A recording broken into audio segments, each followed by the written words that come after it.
Hi everyone, it's Mary Lurson, the NAMM Foundation Executive Director, and I hope this finds you doing really well this day, this Thursday in here in October 15. So grateful that you're joining us and that we can be together as nonprofit organizations that are seeking to serve music makers and music learners, especially through this quite challenging time that is surrounding us. I hope this, first of all, finds you all doing really well, and that you're healthy and your families are healthy, and that everything continues to go well as my mother used to say, as we keep our priorities straight, right? It's really important that we continue and carry on together. We're so grateful that you're joining us for our Nonprofit Management Institute Town Hall. We thought it would be wonderful to bring back organizations that have participated in the town hall events at the NAMM show as part of our fall webinar series to understand and learn from you about what you're doing, how you're adapting, and that really is the purpose and what we will cover.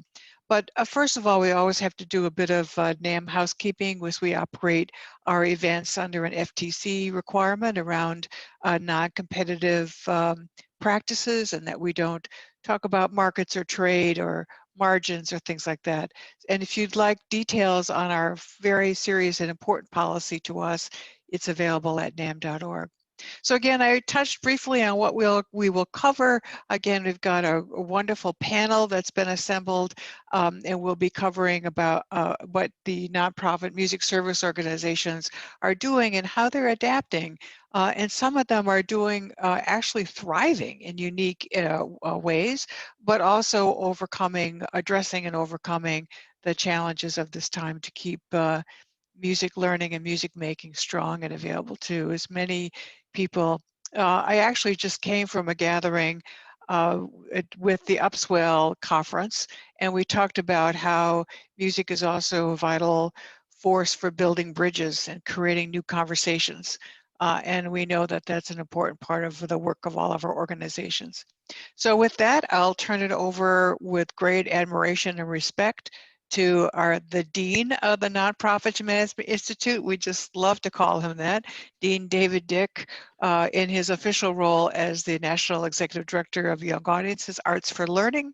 But we're grateful that he loans chunks of his talent and expertise to our Nonprofit Management Institute, and he'll be guiding our discussion and lead us into breakouts later. So David, I turn it to you. Mary, thank you so much, and thank you for those kind words. Mary, it's interesting you bring the word thriving. There are a number of organizations that are thriving because they're reinventing, right? And I think anyone who's thinking, let's wait till we get back to normal, we've heard it often, there's a new normal. But I also heard a great phrase earlier this week is, I think we're at a moment here to really plan a renaissance.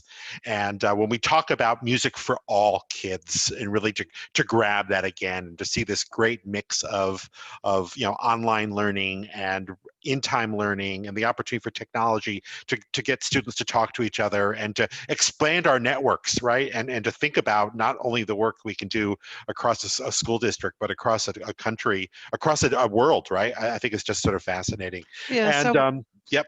Someone described it to me that we've been forced into conversations that we knew we had to have. Mm-hmm. About our organizations, about our direction, about our strategies. And if only we could have them around board tables, but we will do them again, right? And meeting tables and Starbucks coffee shops and all the other places that our ideas can thrive. So thanks you, David. Absolutely. And I think for everyone kind of on the call today, go back and read up a little bit about the Renaissance. Read up what happened before that, right? Think about the pandemic of 1918, and think about the 1920s and the spirit of invention and the spirit of, that there's an opportunity here. And I think we've got to make this into an opportunity. So so with that, I'm thrilled to be here today. Looking at our next slide, we have a number of speakers who have joined us. I think we're just going to take a look at this. I'm not going to run through the list because I'm going to introduce everybody kind of at the end here. But the whole idea here, I think today is really, I am continually stealing great ideas from people, or I'm in conversations where I'm saying, boy, you really need to go talk to so-and-so because they've looked at that. So I think with that, I think a group that's been assembled that really looks at a generosity of spirit of what they're providing today, but also talking a little bit about the challenges and what they're figuring out. So this is sort of our storytelling moment. For the session today, though, looking at the next slide, very quickly, for each one of our speakers, we've sort of called this a success story. So they're really taking about 4 minutes that we're going to be really, really strict in terms of their time a little bit, just to present some viewpoint and aspect of what their work has been. A lot of this is going to be involved in technology. Some of it's going to think about governance and structure. Think it's about, I'm glad we had the following things in place coming into this. And then we're going to break out into small group discussions. And I think these are critical. And I think for you all to really talk about what is your success story, or how can you turn your story into a success, right? And we're looking at that both as a way to capture what you're saying, as well as think about following questions that we could answer up. After that, just some final thoughts. We do a real quick report out around for everybody that's there. But with it, I'm just really looking forward to be with you all for the next hour. So with that, here are the panelists that you can see on the screen that we've assembled. But we are going to start number one with Colleen Baker from the Keys program. Hey, Colleen, good afternoon. Good afternoon, David. Thank you so much for having me. We really appreciate it. And it's just to correct you quickly, Colleen Bennett, but it's okay. You can call me anything you'd like, David. I'm not sure what I said. I'm sorry. No worries. No worries. It's great. Right. Oh, it's such an honor to be here, folks. And I just appreciate everything you guys do at NAMM, and everybody involved is wonderful. Just quick, the Keys program is a nonprofit organization that my husband and I founded back in 1993, and we provide free music therapy and family respite days for children who are battling cancer and serious illnesses. We were obviously doing in-person sessions before COVID hit, but thankfully, thanks to Zoom and technologies like this, we're able to provide telehealth music therapy. So we really didn't see much of a change in our organization that way. In fact, as Mary said, our organization actually thriving more in that area because we're able to reach even more of the kids in a wider area. Our challenge was how to reach our family respite day kids that we serve. We used to have these big family concerts, respite days, where families came in, had a break from their cancer treatment to enjoy just a day together to be as a family. And how do you do that virtually? So we, just mentioned that our goals are always have been to create smiles. So our focus was just how can we create the biggest smiles and make it as personal as we can without a live music vibe and feel to it. So we set 3 goals for ourselves, and I encourage other organizations who are struggling and trying to figure out what you want to do next, just set 3 goals and start there. We started with, first of all, we create smiles. Second of all, we support musicians. There's musicians that are hurting, and their lifestyles are so different now. So we wanted to find out a way that we could support them because they've supported us for many years volunteering for events. And then how do you engage your community? How do you engage volunteers? We have over 500 volunteers that used to come out to our family respite days and help support our Keys families. And how do we keep doing that? So what we came up with was we do a Monday night concert series in this part of our programming, and it's done virtually, simply through Facebook Live. There was a lot of musicians already doing live concerts, and I said, wouldn't it be cool to gear one to a child battling cancer, and play all their favorite songs, talk about them, maybe change words to songs, and just make it as special as we can for that child and their family.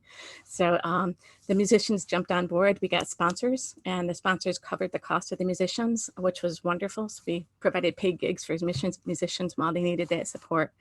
And we invited our volunteers and the community to come and tune in. It's a public concert on Facebook Live, and every Monday night, we keep it consistent. Another tip that I would offer, consistency, I think, has helped grow our audience tremendously. We went from about 500 people when we started the concerts to, roughly 3,000 to 4,000 people will tune into a concert Monday night. So it's big for us because we're a small organization, and it's pretty cool. So yeah, so with those concerts, people can comment in the comments. So our volunteers, come on board, they tune in, they send inspirational messages to the Keys families, and it really makes that connection where the families feel like, hey, there's people tuning in, there's people who care, they're sharing support, they're sharing love, and we're all using that tool of music to make it happen. And the bonus kind of benefit of all of this is we're raising awareness of that power of music. So any way you can do that is always a win. Yeah, it's terrific. Thank you. You know, interesting, you're talking about really engagement, right? And I'm thinking about a colleague I talked to that, you know, that concert then on a Monday night, it can be that family, but also it can include their grandparents and cousins and neighbors, right? And so to really bring that out. But if the important thing is people want to engage, that's really important. You know, I put my glasses on now, so that I'll do a little bit better on the introductions. But thank you so much, Colleen. Jessica Barron from Guitars in the Classroom. Jessica, for you, it's good morning. So hello. Good morning, David. Thank you, David and Mary, for bringing us all together to share what's working and hopefully remedy some of what isn't. We're going to be looking at some pictures in a minute. And I just want to let you know, Guitars and Ukes in the Classroom, sort of our secret sauce is that we train educators and therapists and school specialists and staff. And so our charity was less impacted by the kinds of things that might have made it hard for some of you. We're not based on tickets or concerts. Our income stream is really diverse, and we've crafted that over 20 years to keep us stable. And we got a PPP loan. So before I share, and that got paid back, which is great because you can pay them back now. So, or not pay them back, but get forgiveness. So before we talk about how we pivoted, I'd love to go to the first slide. Eric Abel is helping with slides this morning. And what you're looking at is a drawing from one of the children in our program. And I just think let's take a pause for social emotional learning. It has always been a part of what we do. I'm glad to hear Colleen talking about that this morning. Our hearts need care at this time. Everyone in our communities need to connect. We all need each other. And so making that time in everything we do has helped us pivot and actually help us grow. What we've seen is that the teachers we train are coming in stronger and larger numbers all the time. We've actually over doubled our enrollment since March in our trainings, because when the teachers show up, they're taken care of and they get time to take care of themselves and each other. And because we teach nationally online now, we're reaching teachers from 38 states all at the same time. So a class of 24 may have teachers from 5 to 10 different states talking about what it's like to go back one way or go back another way, stay virtual, and they're helping each other problem solve even as we're playing our instruments, singing songs, writing lyrics for learning, all of that. And then they pass that love on to the kids. So the children in their classrooms are doing a lot better, and they report back to us that music is the only thing for especially the little ones that's seeming to work to get the kids to come online, because it is selective. The children may or may not focus, but if they're playing their ukuleles and they're singing, the cameras are on, they're there, and they're learning literacy by singing. So the pandemic's actually been great for us to boost our game and give more to teachers. And Eric, let's zip through the next slide. This is just an overview. Skip from Music for Life is going to give you a fabulous presentation on the work they've done, and our process has been almost identical, but I just wanted to show you all these groups in our organization overlap. Our board of directors come from all these different spaces where we teach. They may be trainers, they're on the ed committee, they have roots into the schools, and so everybody feels what everybody else is going through. And I think that connectedness is my main message to you. And that includes our donors who are giving to make sure the music keeps going. Everybody wants to help right now, and parents feel it more than ever because their kids are at home and they know they need good content. So I just encourage all of you to activate your communities. That is keeping us alive. Now we can go through. The main thing I wanted to touch on quick is porch pickups. What did we do besides our faculty moving to Zoom, learning how to teach inclusively online, all those good things a lot of you have done? We tackled how to get the instruments out. And Eric, let's just click through these quickly. We set up ways for the kids and the parents to come get instruments on our faculty members' porches, and that meant they didn't have to go to school. We set up a campaign called Play and Pay It Forward so community members can donate to get instruments for kids. They're doing it, and we can click again. And this is the result. We have the teachers coming to train, and the last slide here, the children are playing, and the final slide here, this is why. because the kids are saying they feel hopeful and they feel smart. And in a pandemic, when that's going on, we just won. Financial stability, it's there, thank God, and thank NAMM. That's all I've got. Thank you, Jessica. So interesting you bring up social emotional learning, right? We've isolated kids for over 7 months now, and this thought of somehow they'll go back and it'll be, let's just get back to work, right? Boy, if we're looking at a unique opportunity for music to really address the student, to address the learner, boy, if you're going to come back to school, but are you ready to learn, right? I think it's such an important strategy. So thank you so much. Joaquin Pacheco from a place called home. I think I got all the pronunciations there correct. I mean, of course, I can't do Colleen Barrett, but I can do Joaquin Pacheco. So anyway, good morning to you. Good morning, everybody. Thank you so much for having me and the invitation to represent a place called home in this forum. It's just an honor to be able to learn and hear what everybody's doing and all the good work. I'm very much resonating with folks and even Jessica when you're saying, that the shifts and the things that you had to do so just a little bit about a place called home. We're a wraparound services program in South Central. We were 100% in person before the pandemic, and as the pandemic hit, just like many in-persons, we had to shift, and there was a time of down. It took us about 2 weeks on the ground to build our virtual space, and I'll go ahead and paste in the chat for everybody 2 links that I'm so blessed to be able to say we kind of built momentum, and it was a building process, and it still is. But APCH is really, really blessed to have its leadership and everything that it has. We're not as impacted as other orgs across the country. Some people being furloughed, reductions in staff.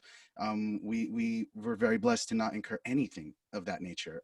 There were expansions that were then put on hold, but now coming in out of the fog, out of the dust have settled, there is visioning for the future. And a lot of that just is centered on safety for our young people.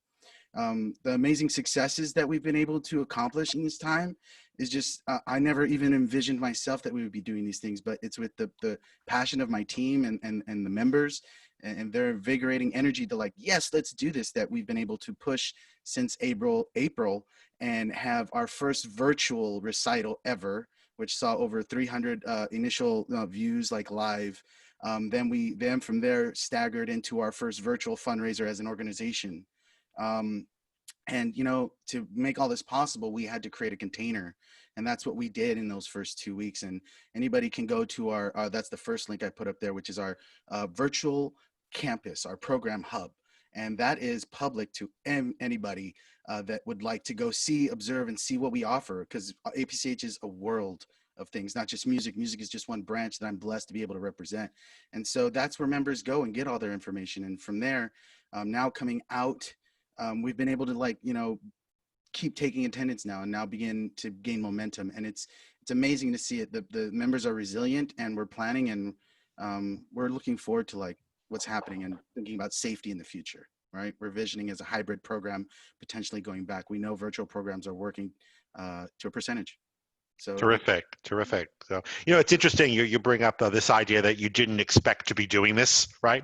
But, as musicians, we should know something about improvisation, right? We should know that improvisation really comes out of structure, right? Understanding tonality, understanding, all those pieces that come in, and understanding where that challenge is. But I also like what you're talking about is you've had incredible outreach. So why give that up? Right? And instead, how to incorporate it moving forward. So thank you so much. Richard from the Mariachi Conservatory. Good morning. Hello, everyone. Thank you very much, David. My name is Richard Mata, president of the Mariachi Conservatory, which was established in 2007 with the mission in providing affordable mariachi music classes to underserved families in Boyle Heights and the greater Los Angeles area. My family and I have been carrying out this mission, acting as board members, mariachi teachers, along with operating all aspects and running a nonprofit organization. Thanks to the continued support and guidance from the Nonprofit Management Institute, we have been able to collect the necessary data to apply for grants. We're currently in the process of strengthening our board and forming partnerships with other nonprofit organizations that align with our mission. One of the biggest challenges we faced over these past 6 months was having to stop providing our face-to-face classes and not having a plan to continue to provide our services to our students and families. So after 2 months of brainstorming and problem solving, we were happy that we had come up with an online platform that was easy to use and cost effective. Thanks to programs such as Google Suites for nonprofits and its plentiful educational apps, we were able to successfully transform our program to online mariachi classes. And if we can go to that next slide, that would be great, Eric. Thank you. We were happy and proud that we were able to continue to serve our students and families in a safe virtual learning environment. Teaching online has also given us the opportunity to expand our services beyond the local area to students in Tucson, Arizona, and as far as Australia. The Mariachi Conservatory's vision in the future is to be a catalyst for mariachi arts initiatives and gathering existing mariachi education research and centralizing all that data so that it could be easily accessed, and to inform further research in mariachi education and create awareness of the significant impact that mariachi education can provide to students, families, and communities. On behalf of the Mariachi Conservatory, thank you to the NAMM Foundation and the Nonprofit Management Institute for your continued support over the past 5 years, and for giving us this opportunity to share our mission in preserving mariachi education. Thank you. Terrific, Richard. You know, you used the word a couple times, research, which I think is so critical regardless of the size of a nonprofit. And for everyone on the call, research is simply, I've got a question that I am burning to figure out, right? And often the answer to your question was another question, right? But that idea of investigation. You know, the other thing is, and we'll probably announce later, we are planning in November to do a whole sort of a session on virtual fundraising and development. There is an opportunity right now to raise money. There's an opportunity to really think about, again, if we're really centered on students and everything else. But thank you so much. Next up, we have Skip from Music for Life, based in Virginia. So Skip.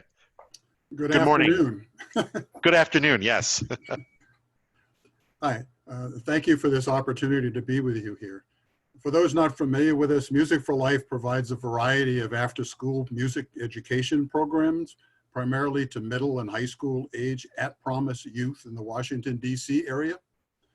We also provide equipment and support to other nonprofits operating music programs for adults, as well as music teachers in Title I elementary schools. Before COVID-19, all of our programming was in person. Schools and the other facilities we used all closed on March 16th. All programming came to a sudden stop. It soon became apparent that in-person programming would not resume anytime soon, and that the demographic we were serving was disproportionately being impacted by the pandemic. Over the next 7 weeks, we successfully transferred all of our programs to virtual. Programming resumed May 4th, and we've been successfully operating continuously ever since. We've attended all of the NAMM Nonprofit Institute sessions that began a few years ago. Most of the practices we use to make the transition from in-person to virtual have been addressed during those sessions. Whether we were familiar with the practice or not, it is always beneficial to hear different perspectives and way to address them. So it has been very helpful. Like many in our sector, our revenue declined as donors either were unable to give or shifted support to the basic needs of those most impacted. We expected that decline to last until this pandemic was brought under control and some sort of a normality returns. The decline highlighted the importance of having a reserve and a diversified funding base. Nonprofits need to be financially sound businesses. We fortunately have both. Our reserves provided us the time, and a diversified funding base gives you the flexibility necessary to weather and then recoup from these unexpected revenue declines. As Jessica mentioned earlier, they're in a similar position. You can go through if you're diversified and have a sound financial footing. Our reserves allowed us to absorb transition costs, retain all paid staff, and focus on sustaining program capacity. The transition process required everyone be on board with our plan. We had to communicate with and listen to all of our stakeholders, board members, staff, volunteers, donors, and clients. Client input was particularly important given the pandemic's impact on them. Their concerns were housing, food, healthcare, and childcare, not necessarily taking a music lesson. Concurrently, the schools in our area were trying to restart virtually in the spring, and it did not go well. They had a lot of false starts, started, stopped, started again, and so forth. And a major issue for the children we support, for the low income, was the lack of the technology to participate in a virtual environment. Fully understanding our client's situation helped us get them the resources and support they needed to fit our programming into their schedule. We had to understand where our clients were so that we could figure out how we fit in and then help them get there. Our transition relied on being engaged with community partners.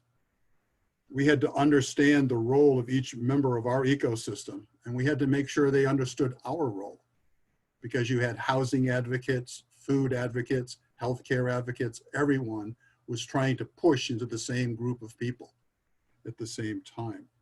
It's important that others understand not only the benefits of music education, but they also have to understand how our music education helps their specific missions and goals. How does the housing people get helped with a music education guy in there? How does the food guys get helped? How does the virtual learning in your schools get helped by having the music education programs there? And Skip, I'm going to stop you there. But what's terrific is you're setting up this context that it's no longer about what we do, but what is the need of the community we solve. And I think, especially with your work, what's the unique solution that you try to bring to that, right? And schools and communities need partners to figure this out, right? They do. Absolutely. So I'll give you one moment for what's a final thought, and then I'm going to move to the next speaker. Well, the transition was challenging, but it has long-term benefits to us to have a virtual capability. It will be easier for us to sustain capacity and increase capacity, because current students who transition or move out of our area, which happens a lot with low-income kids, we can continue their lessons virtually. We can also start new students virtually until we can get staff and schedules to do them in person in their neighborhood. Yeah, that's just absolutely terrific. And as you said earlier too, finances, right? Saving up for the rainy day. And it has not stopped raining now for 7 months. So anyway, thank you so much. We're going to go on to Todd. Tony in Dallas. Dallas wins. Todd, good afternoon. Up, you're on mute. There we go. Thank you for having me today. We are most appreciative of everything that the nonprofit institute's done for us. We've been involved since the beginning and have been, we've benefited greatly from your efforts. Since 1985, we've been the country's only professional concert band, and we have 22 CDs and 5 Grammy nominations, and our education programs reach about 22,000 kids a year. So that's a little about us. We are primarily a performance organization, and so when COVID hit, we had to make some hard choices really quickly. We had to cancel our spring and summer activities, including 6 concerts, our student honor band, and our band camp, which is the largest inner city band camp in the country. And so that was a big hurt. We closed our office. We began to work from home. We moved to internet phones so that we could keep our businesses and extensions while we worked. And I think that's really important, because that tells people that you're still alive, that you can be contacted the same way that you had always been able to be contacted. And we ended up saving money in doing that. We began to meet regularly via Zoom as a staff and also with our board. And then I also met with my education committee and with our honor band kids and our Dallas ISD teachers via Zoom as well. So we transitioned to that very quickly. We applied for and were successful with a PPP grant. and have now applied for forgiveness of that grant. So we were able to maintain our staffing. Our small staff of 5 voluntarily went on reduced pay. And we reimagined our job description. So I went from face-to-face with kids to content generation for online consumption by kids, and also by just our general audience. After a couple of weeks of being quiet, we started to fundraise for the future. We participated in our annual community-wide fundraiser, and we ended up having the best financial year that we've ever had at that particular event. That's kind of all the adjustments we had to make, but we had to re-envision our audience also. And so we did a serious push to begin to increase online offerings using our musicians for live streams, YouTube videos. We've produced over 120 instructional videos for students. And later this year, we'll do a full children's concert using archived and new material kind of blended together. We did our first few projects with a collection of our own personal cameras and sound equipment. Being musicians, we all have our own sound equipment, basically. And so it was easy for somebody to say, oh, I'll bring my PA board, I'll bring a microphone. And then we used our own cameras to produce online material. After a couple of weeks of that being really successful, we found some donors that donated some high quality studio level equipment for us, and so we're really pleased with that. I think in short, we've scrambled. We've talked to our classical music station, and they've allowed us to increase our presence there, putting us in the rotation more often. I think in conclusion, what we've learned is that we can produce quality online material, and we should continue to do that when we go back to live performance. We know how to work from home and get the job done now. People will give to you if they believe in your cause, and then don't sit still, because that's the surest way to get forgotten. It is, and I think the challenge right now for all of us as executive leaders is, we're dealing with the current week and the current month and the current year. We got to get our heads into next year already, right? We got to be thinking about the 21-22 school year.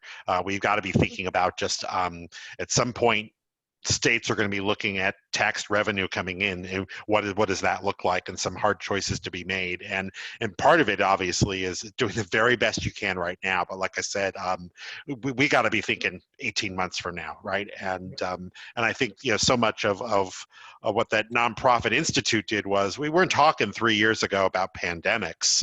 We were talking about how do you just read a landscape, right? I don't know what the route is, but hopefully I can read a map, right? So thank you so much, Todd. Let's go on to Vincent James at Keep Music Alive. Vincent, hello. Hi, David, and thank you very much. Keep Music Alive is mostly an advocacy organization, and our mission is to help more kids and adults reap the many benefits of playing music. And to do that, of course, we've got to get more kids and adults playing music. And the way we do that is with our 2 primary programs, which is Teach Music Week in March and Kids Music Day in October.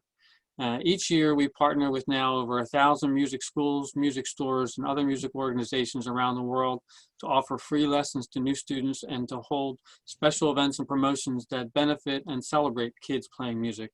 And on the local level here in the Philadelphia area, we also hold musical instrument petting zoos year-round at libraries, schools, festivals, and other locations. That's kind of our only chance we get to have hands-on interaction with the kids and firsthand experience with bringing the music to them. When COVID first hit in March, we were literally a week away from Teach Music Week when everything was going south. And we had to scramble and pivot really quickly. And kind of a lot of the messaging that we were doing was lost because music schools were generally just scrambling just to serve their existing students. So they weren't really able to look at offering lessons to a new student for free that week. They were just literally scrambling. But we were so grateful to see how so many music schools were able to begin offering online lessons so quickly. And I know NAMM was offering webinars and helping with that. And it was really wonderful to see. When summer came around, we got the nerve to finally do our first virtual instrument petting zoo, which is more like a musical show and tell. So we took the 50 or so instruments that we normally take around to locations into our living room and did demonstrations showing the different instruments and engaging with the viewers online. When we got to October, which the Kids Music Day was just a week ago, we took the lessons learned from Make Music Day in Philadelphia we were doing, and ideas and suggestions we've learned online over the last few months, and we put together a large information sheet for various virtual activities that music schools and stores could do to still participate in Kids Music Day. And we were very gratified. We actually had a record number. Over 1,000 locations participated in Kids Music Day this year. And we also had received a number of local and national media coverage that we had never received before. And I think part of it was that the media, with everything going on in the COVID world and the political season, they're looking for some good news stories. So if you have some good news to share about what's going on, you may find the media a little more receptive because they're looking to stick something in there that's not always about the two topics that's on everyone's mind. We were also very fortunate to get, a lot of additional celebrity support this year for what we're doing. And again, I think that was partly due to the situation with COVID, as they were looking for other avenues to kind of get themselves out there. We are very grateful to NAMM and the Nonprofit Institute for the sessions we've been at the last few years, and also these online webinars that they're holding. And we're grateful for the opportunity to share. We've learned more to think outside the box. We've learned to trying things that maybe we've avoided over time, either out of fear or not having time. I know myself, I'm still getting used to talking to a camera. This is still a little bit weird for me. I hid behind a keyboard for many years, and just the idea of speaking to a camera sometimes scares the heck out of me. I don't know about you. And patience. I think the last thing I'll leave you with is patience. We're all learning to be more patient with the world around us, the people we interact with, and with ourselves. And learning we're just trying to do the best we can with what we have at the time and not to beat ourselves up. And thank you again to David and Mary and the whole NAMM Nonprofit Institute for offering these webinars and giving us all opportunities to share with each other. Yeah, it's terrific. I mean, boy, advocacy, right? I mean, we could segue to Mary, and her team, Eric, Claire, Sharon, Jessica, Bethany, and they could go for 2 hours on this, but the importance of stories.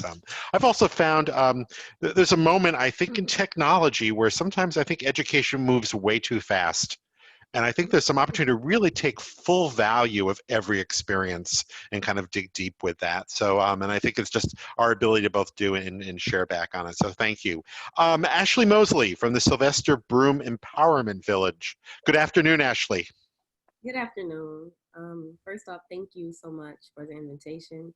Attending NAMM for the Nonprofit Institute has definitely been very beneficial to our nonprofit. We are an after-school program, and we're also a summer camp.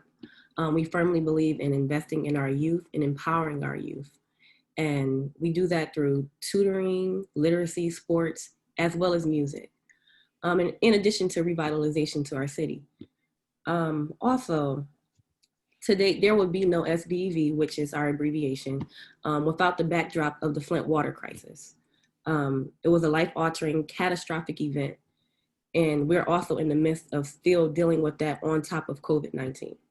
So in response to the crisis, and in response to the crisis, we had to create a safe space for our youth to be able to just dream again.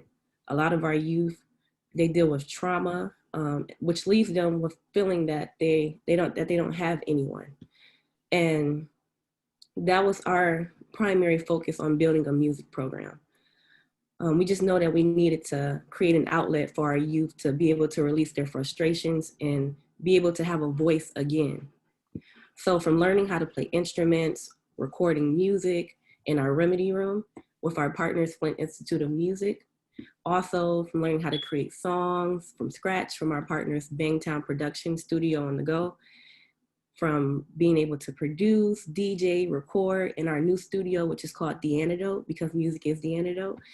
And with myself and Top of the Art instructors, as well as community members, we've all came together to make this happen, to help our youth, to just be able to have them be able to dream and be able to follow their passions in life. So along with that, we launched our music therapy program. And that will actually help mitigate the effects of the Flint water crisis, which we partner with Flint Fresh, which is an organization here in Flint, Michigan that provides quality fruits and vegetables. Also, we provide water, access to clean water with our water box, which was actually donated to us by Jaden Smith. So in all, our youth, they just need us more than ever right now, especially with COVID, not being in school, not being around their friends. We definitely just had to do a lot just to just make our youth feel wanted, to make our youth feel loved. So with COVID, we had to shut down, but during the spring, we opened up virtually. So we were able to do a virtual program, which we were able to just post on YouTube, social media for kids to easily access. And so they can still keep up with just having something to do outside of just their normal day-to-day schoolwork. And then also, this past summer, we were actually able to open back up with the, per the governor's orders. So this, we opened back up our summer camp with, it wasn't as many students, which was a good thing, just due to, you know, with COVID and being able to social distance, but we definitely opened up, and now we are back open as far as with the after school program. So it's definitely very needed, and our kids need us more than ever now. And that's just definitely our main focus and our passion and drive. And yeah, and we're definitely just, we just have to keep going. We just have to keep going.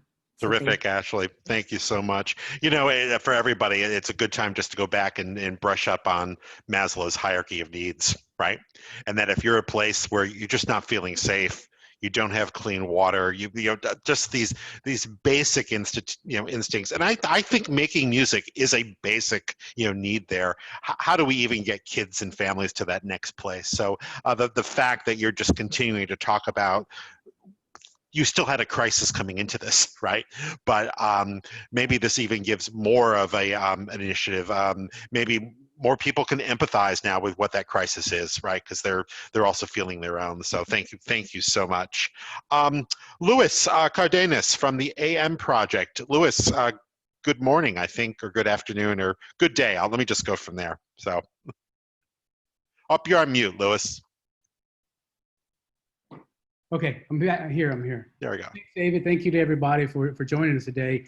My name is Louis Cardenas with the AM Project. We're a digital arts and music nonprofit, and our mission is to empower youth to explore their creativity through our digital arts and music programs like DJing, music production, urban art, graphic design, while instilling values in school and everyday life.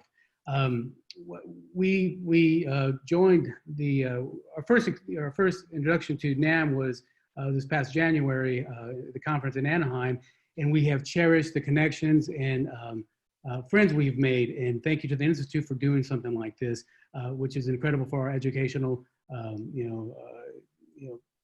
learning going forward.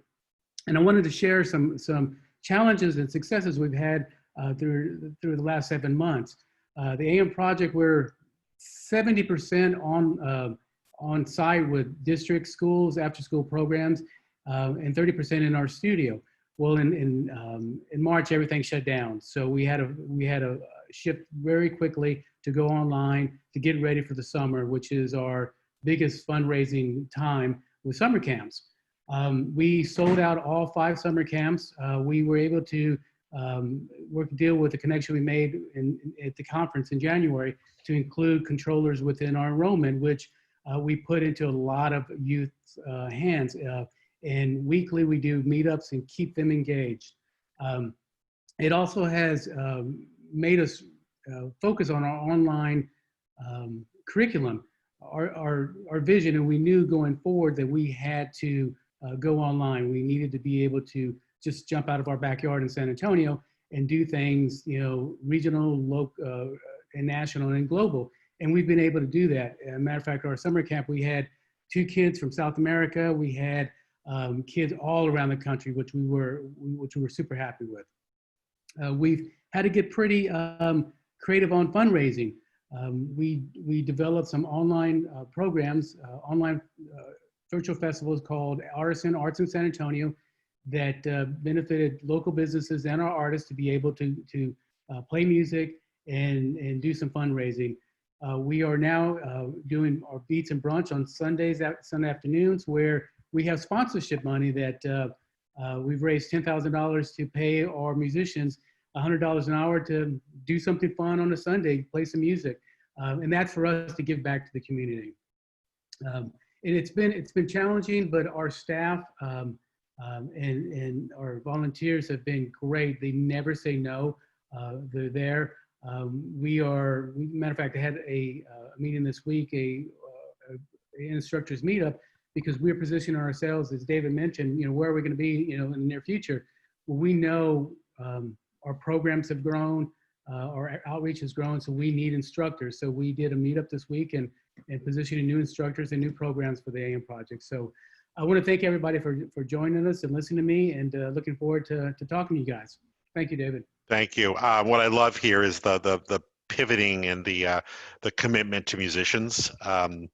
For those who are making a career in making music, this is a very, very difficult time, right? And just today I'm speaking to you from New York City, and the number of performers and orchestras and stagehands that are just not working, and the prognosis right now of when they are going back to work. And if any of our work can really think about how do we grab those people, and also think about not just finding a side gig, but really building a passion for them to think of themselves as educators and educators through music, I think it's an incredible piece. Let's wrap up with Aaron Friedman from the Make Music Alliance. And good afternoon, Aaron. Great, thank you, David. It's just so incredible to hear everyone's story up until now. It's surprising to me that, not only have people been able to find a way to do events that are, moving online, but even to fundraise is really remarkable, I think. In our case, for the Make Music Alliance, we've been fortunate to have a flexible model where we have no physical space. We help people in communities around the country put together free musical events on June 21st, but those could be indoors, they could be outdoors, they could be in stores, they could be in parks. As things shut down, we were able to find a lot of ways to bring things online. And in terms of funding for us, as a couple of people mentioned, the government grants, the PPP money, that's been really important and helpful.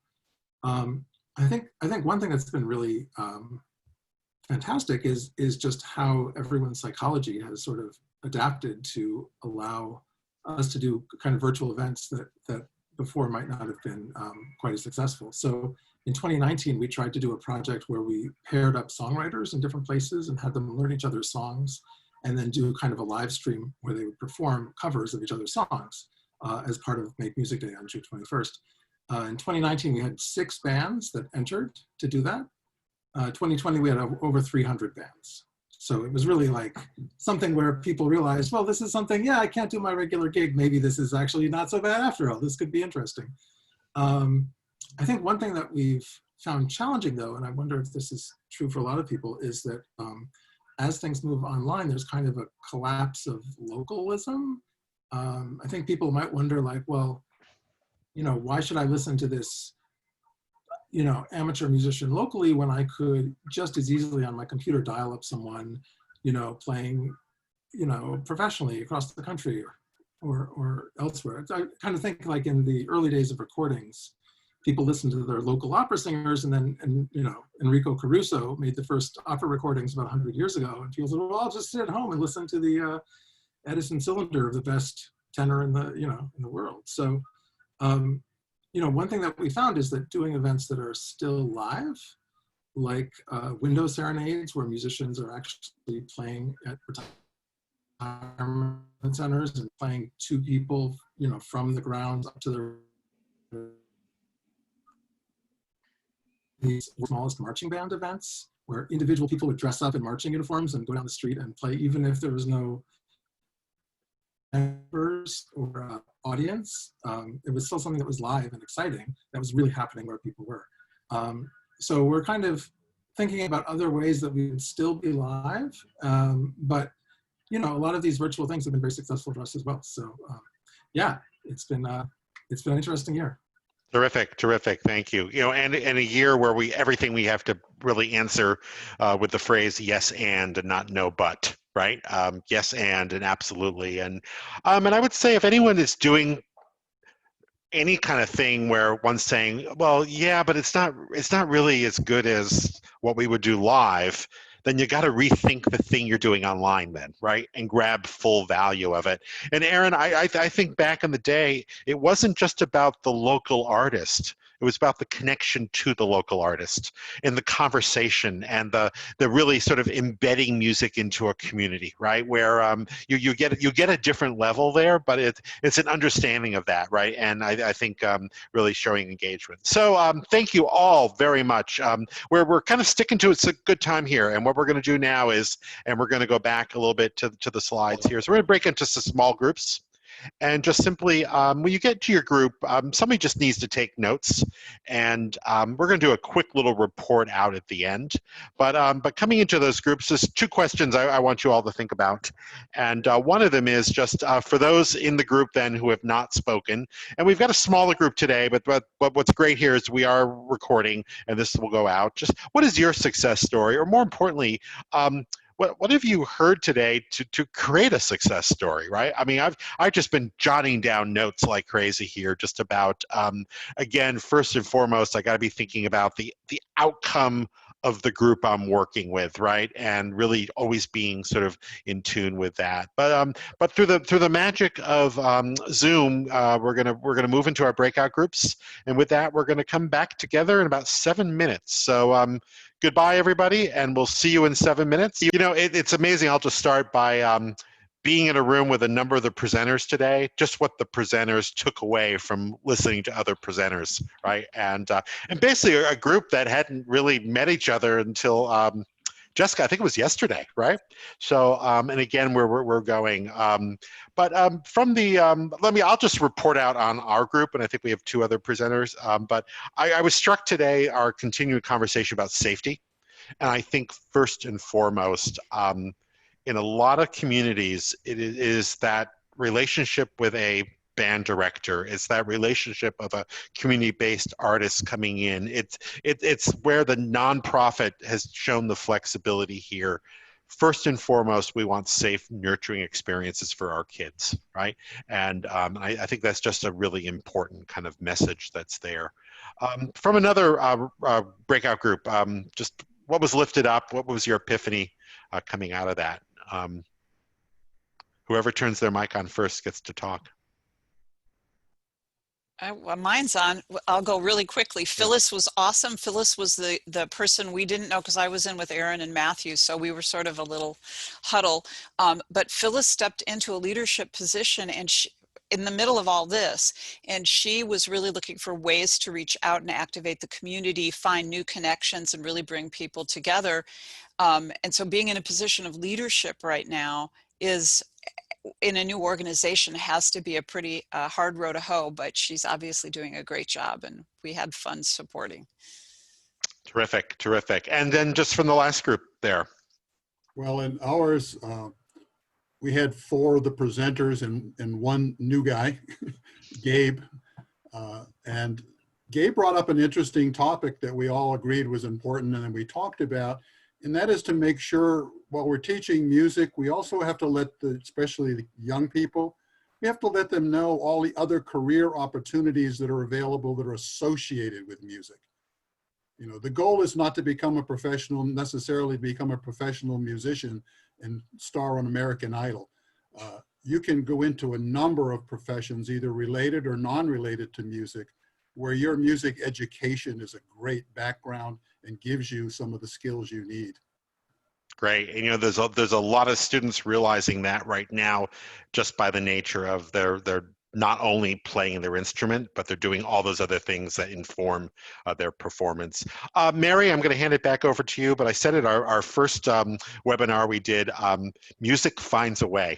And again, I'm continuing to just see that, right? The resilience that we heard some great work, right? And I don't think that innovation would have happened and without the crisis there. And I think it was a former political leader who said, never let a good crisis go to waste, right? Right. So that's right. And Thank we're in a you. horrific time. So, but anyway, thank you.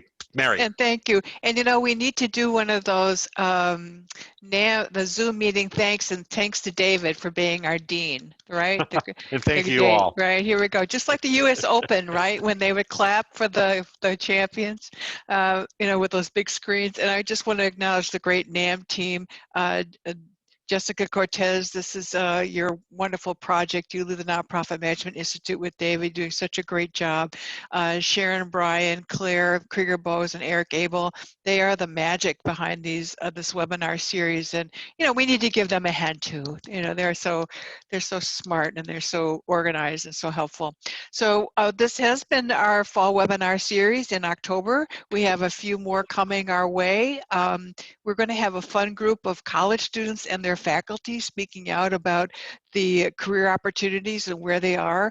You know, our college students really represent the leaders, future leaders of all our organizations and the vision that we have for the world going forward. So I urge you to come back, even though you say, I'm not a college or I'm not involved with a college, but come back and hear what they're telling us. You know, this time to, or listen to us when it's recorded, it's important.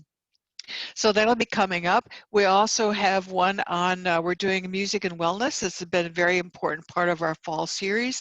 The next slide, I think, tells us the dates of these events, if I'm right. So I don't have those dates memorized. Oh, but they all lead into January 21.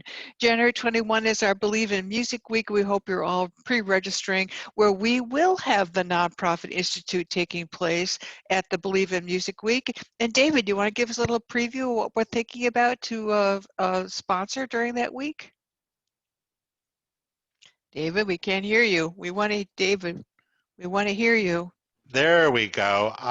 Well, one thing, and you may have heard about this, but there is an election coming up. So, and so we're going to take a moment to really kind of unpack just where do we go from there, right? And where are the policies and where are the opportunities, I think, for that. That's one thing. Mary, I think we've got a lunch planned. I think it's called something like Stump the Pros. Right? Oh, yeah, we're going to do Stump the Professors, where David and I are going to be on the chopping block, and we're going to take incoming from NAMM grantees and Nonprofit Institute participants, and they're going to go, so what would you do if, and what happens when, and I heard that, you know, and then we have to complete the sentences, and you know, it's like the moment that if only I could ask a question to the people that tell me that they know some of the answers, well, that's what we're going to do.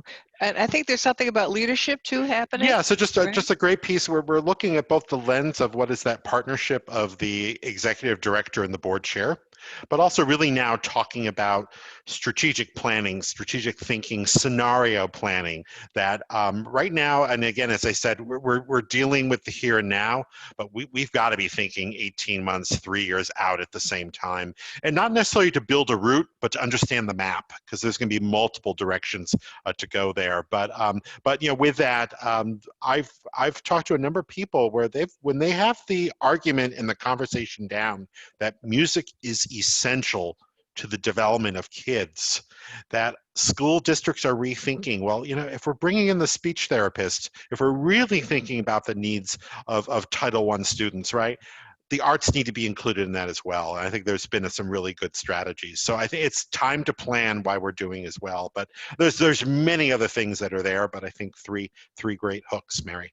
Yeah, and Believe in Music is going to be, it will never replace the NAMM show, but it will have the spirit of extravaganza the same way that the NAMM show has. We really hope you're with us for that. So our upcoming events, the students and faculty Gen Next event is October 22nd at 9 a.m. Pacific, 12 Eastern, and Enhancing Health and Wellness will be on October 29, and they put the link in the chat for you to check out those dates and to register in advance.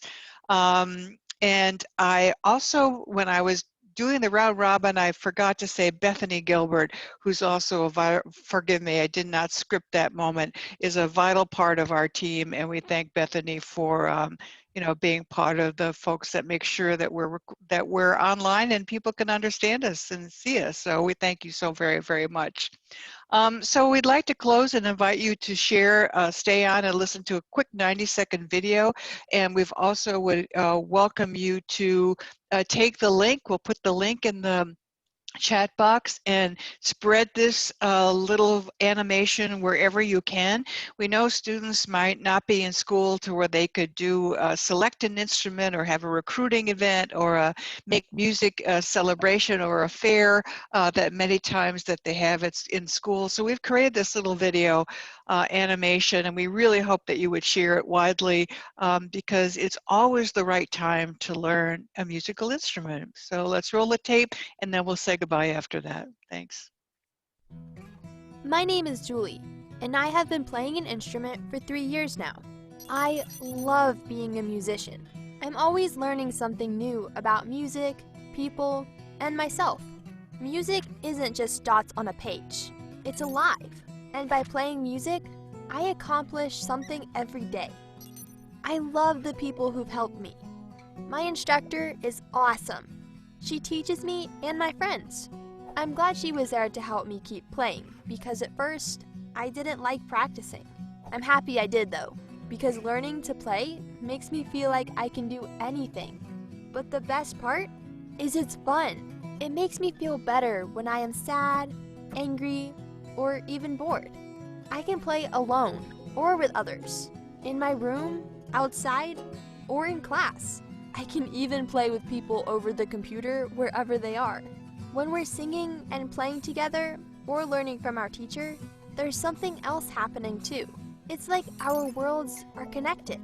I have made a lot of friends that I wouldn't have without music. It's helped me learn something about myself, something I get to share with people the rest of my life. Making music is fun, and honestly, making music makes me, me. So don't wait. It's always the right time to learn an instrument. Yay, Julie, for speaking the truth to all of us. That sweet, sweet voice. That's actually a child actress that did that for us. So please grab the YouTube link, put it on your emails, put it on your websites. It's there for you to use and to share and to celebrate. And again, thanks to the great NAMM Public Affairs team. Thanks to the Dean of the Nonprofit Management Institute, Dean David. Thank you so much. And thank you to all of you. You've really inspired us once again. Please stay in touch and please be well and stay safe.